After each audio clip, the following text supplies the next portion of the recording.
Good morning, good afternoon, and good evening, ladies and gentlemen. My name is Zachary Nolan, and just like you, I feel 10 years older. I have no idea what to think of this game. I have no idea if I love this game or no, I won't say I don't love this game. It was just 6-5. No. I don't know if I like this game or if I hate it passionately. I have absolutely no freaking idea. Jets beat the Edmonton Oilers 6-5. In regulation, that's good. So now the Jets sit not comfortably, but in third place in the North Division.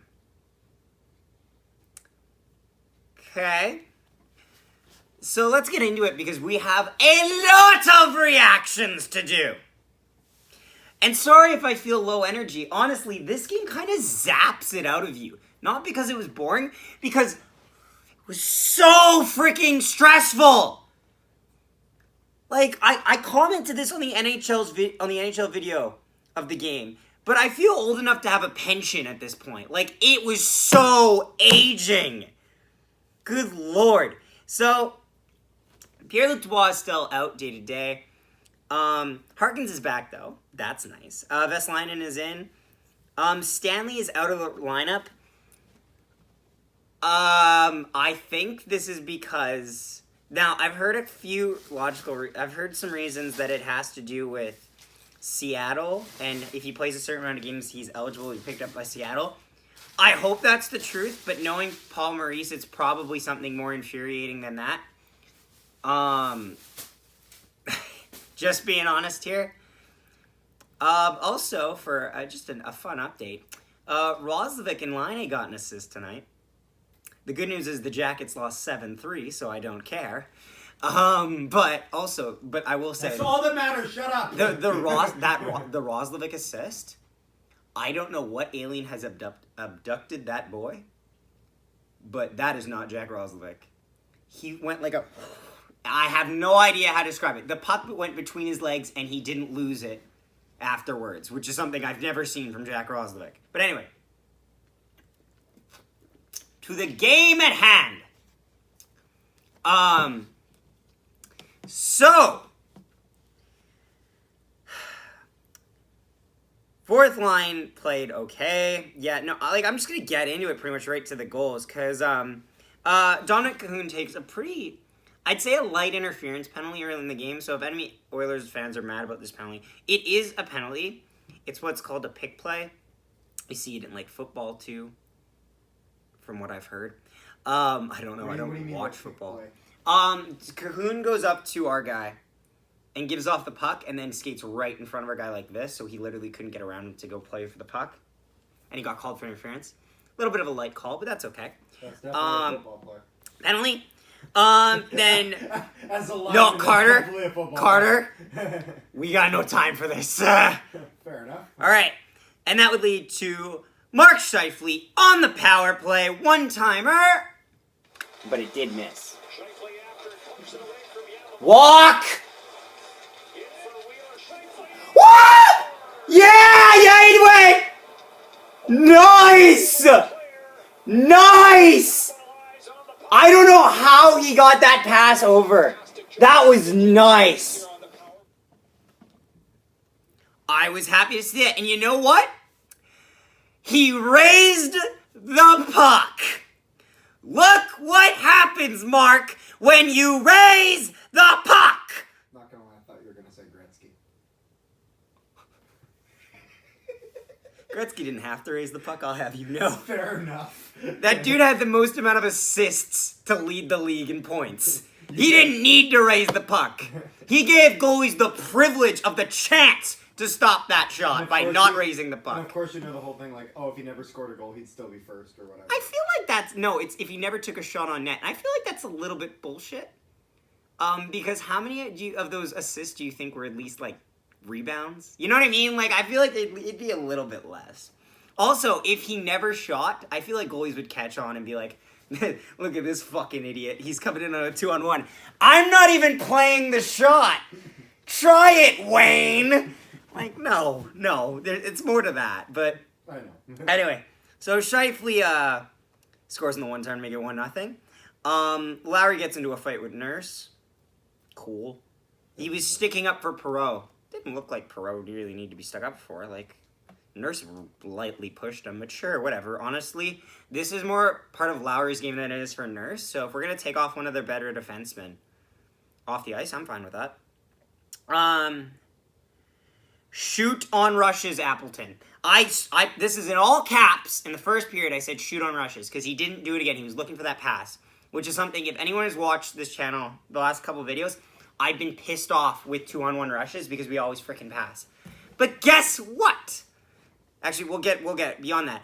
Alex Chason, number 39 on the Edmonton Oilers, was playing like number 29 on the Edmonton Oilers tonight. Jason, I thought the I comes before the A.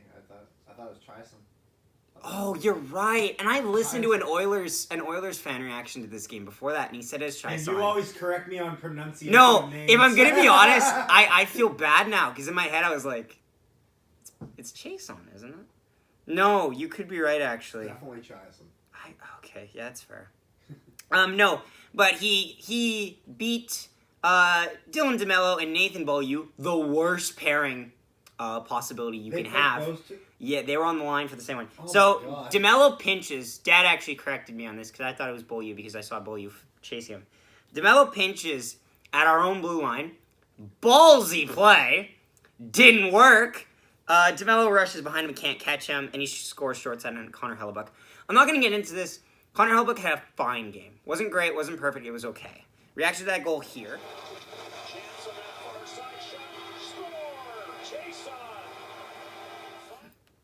Puljujärvi has a chance. Then later in the period, Kyle Connor take away from a scramble play in front of the net to make it 2-1.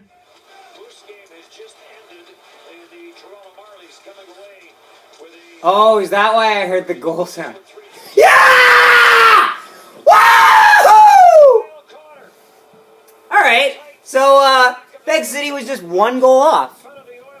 He didn't get the first goal for the Jets, but he did get the second. Good. And actually this is good, because I was mentioning, I was talking to myself, I was saying that I was a little worried about Connor, because I know I blowed him out, because he's one of our better players, but that doesn't mean he's one of the better players in the league. And him scoring helps. Nice! I'm going to say this. I wish they gave Kopp an assist. I know he didn't really have anything to do with that play, but honestly, I feel like Andrew Kopp's been having a little bit of a trouble. He's struggling a lot in the last few games. Maybe because of his such a hot start at the beginning. But now that they've kind of moved in between the first and second line, it's kind of shown why his game's still... He's a hard worker, but how the natural skill that he doesn't have that natural skill that other guys have, which isn't a knock, and it's not to say he's a bad player, but his ceiling is slightly lower than I think people expect. But I do like how he plays. I think he's got to work a bit harder than some to achieve more. Yes, and also too and he kind of works with it. Pullman's playing well. I like Pullman. I like how Pullman's been playing these last two games. Honestly, he's been trying to make simple plays. He wasn't our best defenseman tonight. That honor would easily go to Neil Pionk. Neil Pionk was Connor McDavid's shadow. I loved it. This is probably one of Neil Pionk's best games as a Jet, if I'm being completely honest. And he was on the ice for some Edmonton goals. But I really love the impact he had. Because if Neil Pionk doesn't play this game, we lose this game. I'm telling you that right now. McDavid gets way more open ice. Draisaitl gets way more open ice. Barry takes a hooking penalty at the end of the first period. And the first period ends 2-1. All in all, decent period. Decent period. Not spectacular. But it was decent. But you know what? I did not expect how the hell this second period was going to shape up. So first off, short power play. I don't think we do anything with the actual power play portion of it. And then not long after, Appleton walks in, scores. Walking it around, yeah. Yeah! I had to wait a sec to make sure it went 5-0, but fucking lights up!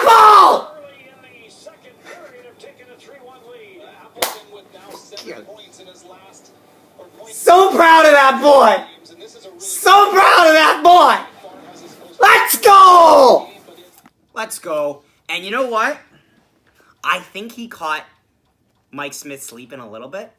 Because the way he plays it, Mike Smith kind of looks like he's a little taken off. Like he thinks there's actually a chance at a pass. Which is fucking what I've been screaming to do. Do not pass the puck. Shoot the fucking puck. Especially since Appleton passed it earlier that game. Right. He scores. And then not long after that, Nikolai Ehlers snipes. Oh, don't. That was completely a slew foot that we had to be careful. Oh! Oh!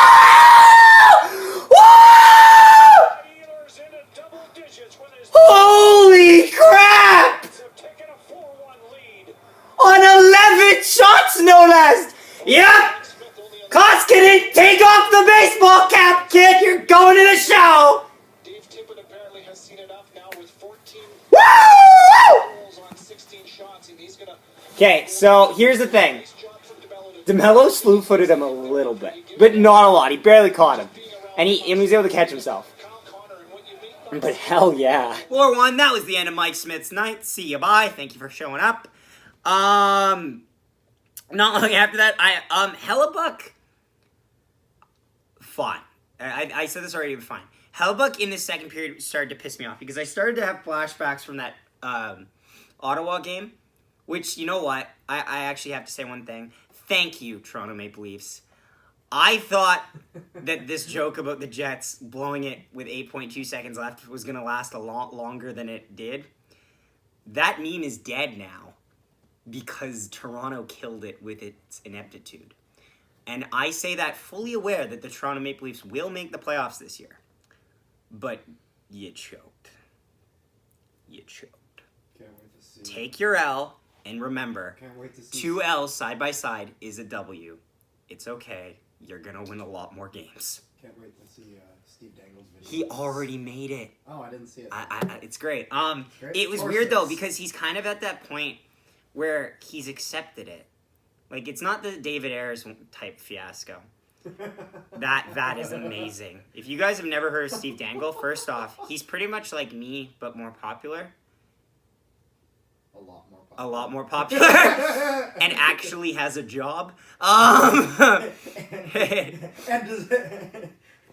does not film his videos in his basement. with his brother's phone. Probably not. Allegedly. But anyway, no, go We're on. assuming here. We're assuming here. We could be wrong. Yeah. Jesus Christ. I love Steve Dangle's vids, honestly. I've been watching since, ironically, I think the Line A video he made, where they came back after the Leafs blew that 4-0 lead to the Jets. Funny how that works. What do you know? Anyway, no. Hellebuck, stay in your net and cover the frickin' puck. Please. Every time Connor Hellebuck leaves his net, I immediately just go into, like, code red. Like, it's like, no, get in there. Like, as far as I'm concerned, Connor Hellebuck is on probation, and he knows why. We need to give him an ankle bracelet. Yeah, like... Keep him in the crease. So, here's the thing. So, Pionk will take a slashing penalty on Connor McDavid. That's fine. I'm fine with this. Here's why he took the penalty, though. The fourth line, for as well as they've been playing, they got stuck. They got stuck out there badly. I'm going to say it. I think Trevor Lewis had a pretty bad game today, in comparison to most, with the few minutes that he had. Trevor Lewis takes a hit in open ice, or either makes a hit in open ice, when the puck is going up towards the offensive zone. He had already been on the ice, I think, for a good 20 seconds. Or at least probably longer than that, if I'm being honest.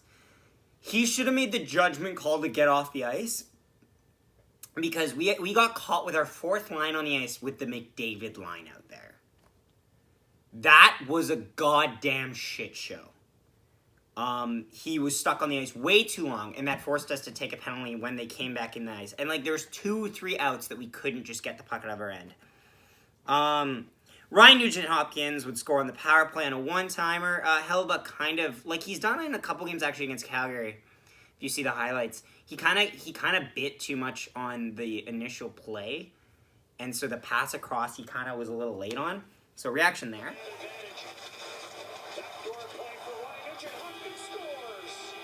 Yeah. Hellebuyck didn't really seem to have a chance on that.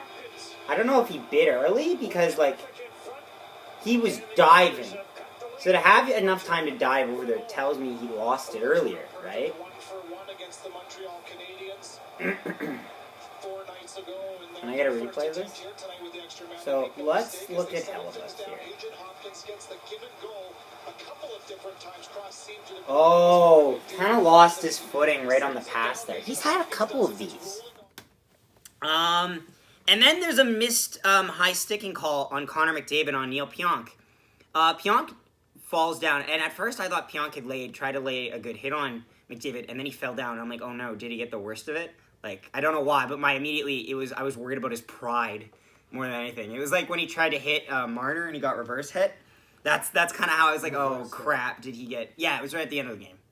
They talked about it. I like your terminology. Reverse hit. No, I think it's an actual technical term. Interesting. Or it's just like Got stood up. candor. Yeah, but no, he was kind of more of a miss. But anyway, not the point. No, it turns out it was a high stick. McDavid put the puck in, held the stick out like here, and it hit Pionk right in the face. Didn't look too hard, but it was enough to startle the guy. So that's that. And then not long after, Kailer Yamamoto would score on a deflection shot to make it 4-3. Draisaitl takes it wide.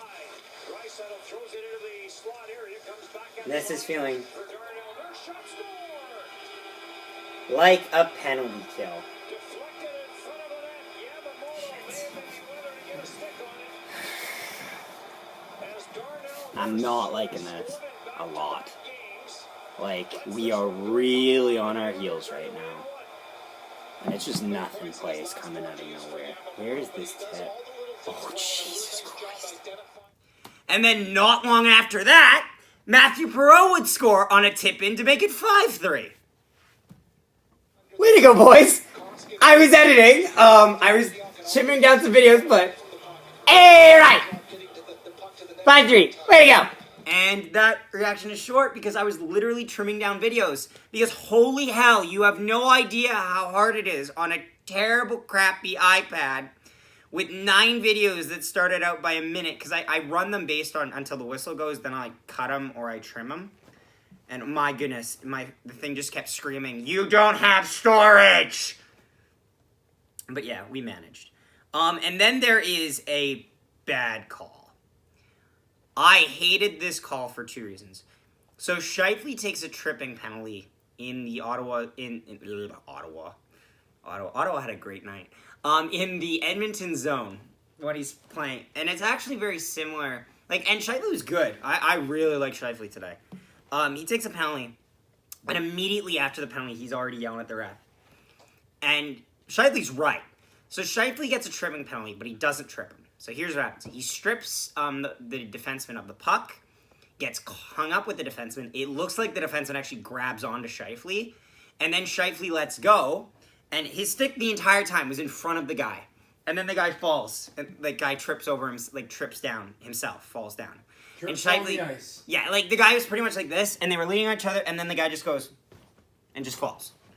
And immediately Scheifele's mad about it. And I'm mad about it because I know that Scheifele's right.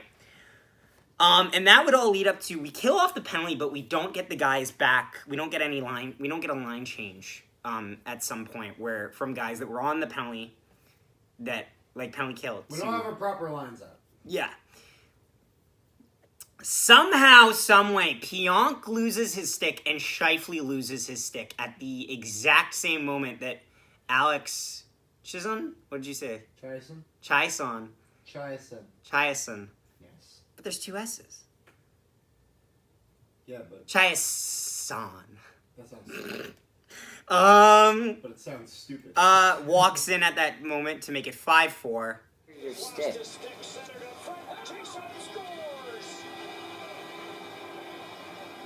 Jason has his second of the night. And the Oilers are back to within one. Shouldn't have been a penalty. Holding the stick. And his 10th game comes into tonight with just 1 assist on the season. Whatever. Not much we could do on that, really. To end the second. So that was a shooting gallery. Fine. I'm sorry. I have no idea what to think of this game. Like, because on the one hand, we gave up 5 goals, but on the other hand, we scored 6. And we won in regulation. Yeah, but anyway, right at the beginning of the period, it felt like Ryan Nugent-Hopkins on not the best angle. It felt like Connor Hellebuyck kind of just got caught in the movement, really. Like, he kind of just goes like this, and then he goes, oh. Scores to make it 5-5. They did.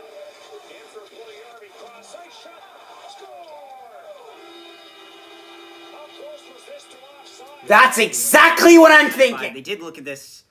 The review, like, they didn't review it, but like they looked at this in the replay to see if it was offside. For any Jets fans out there that thinks it was offside, you're wrong. It was onside. I'm just saying because I appreciate the sentiment that there was some bad officiating, but we need to stick to the facts here. And I've seen a couple people comment how that goal was offside. No, it's not. No, it's not. Just delete the comment. Pretend you didn't say it. Just move on and hope no one noticed. That's what I do every time I see the bias. that. Just walk away slowly and hope no one notices you when you leave. That's what I do every time I see something about Jack Roslovic. I'm like, just no, this is not my fight. I cannot win this. But then not long after that, we are 6-5. Go! Just walk in the middle-ish. Okay. Yes! Fuck! Yes! Yeah! You tell the boys to wake up, Wheels! Let's go! Deflection from a great forecheck by Scheifele to start that play. And then Morrissey would fire it on net. Morrissey looked actually pretty solid this game, honestly, which is good because I've been really worried about Morrissey too. Solid fourth line shift. Kyle Connor gets a chance. McDavid was playing with Draisaitl pretty much from moments of the second period all the way to pretty much the entire third period. McDavid felt like he was on the ice the entire game in the third period, like the entire period. He was a nightmare. Like, I kept screaming at the TV, get off the frickin' ice. Like, because it's hard to really focus on the Jets playing when every time McDavid's out there, you just turn to look at him. You're just like, oh, God, what's he doing? Like, because you know he's a factor. But yeah, no, empty net for Edmonton, and we would clear the puck finally with a couple seconds left. Reaction there. Yes! Yes! Fuck yes, baby! Woo! Because that, you know what, it was close, 1-goal game. And, yeah, Jets win 6-5 in regulation. I was later pissed off to find out that Calgary beat Vancouver in overtime for another frickin' 3-point game. Great job, guys. Idiots. But, yeah, no, honestly. Like, top 3 performers. I just feel so... This was so hard to watch by the end. Because you just didn't know where it was going to go. But top 3 performers. I can't put Hellebuyck because I don't know. I'll put him at 4. Number 3 would be...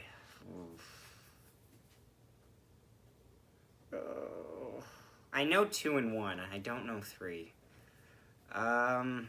3 would be...